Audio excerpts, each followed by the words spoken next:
Bon, moi, c'est Denis Baudouin. Je suis copropriétaire avec mon épouse d'une maternité de 800 truies. Comme formation, j'ai un DEC en sciences santé. C'était dans le but de devenir vétérinaire. Puis vu que mon admission à l'université, ça n'a pas fonctionné, j'ai décidé de travailler sur la ferme de mon père, qui était à l'époque 200 truies.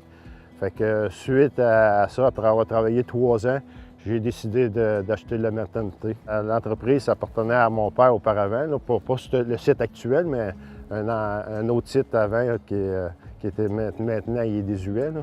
Fait que j'ai déménagé le troupeau en 78, j'ai acheté.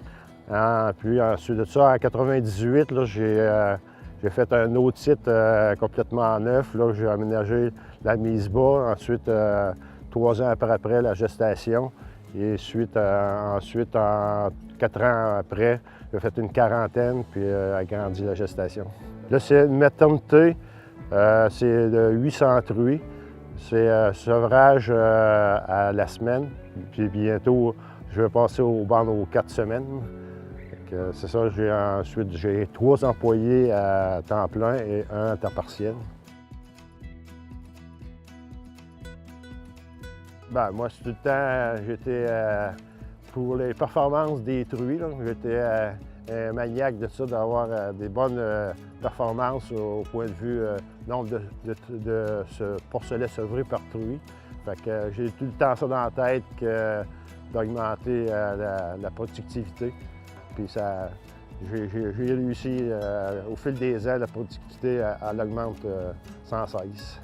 Aussitôt que j'ai commencé avec la génétique à alpha-gène, j'ai vu mon nombre de porcelets à naissance augmenter de 0,5 porcelets par truie, par portée. Fait que ça s'est traduit automatiquement par au moins un porcelet de plus là, par année sevré. Depuis que j'utilise la génétique d'alpha-gène, comme j'ai dit, mes résultats ils augmentent sans cesse. Maintenant, je suis rendu à 31,77 sevrés par truie par année. J'ai monté jusqu'à 32 il y a quelques mois. Supérieur aux autres pour la prolificité puis la qualité maternelle à cause de ces qualités de tétine qui sont... je comparais à mon ancienne génétique, il y avait des tétines inversées qu'on appelle, des fausses tétines.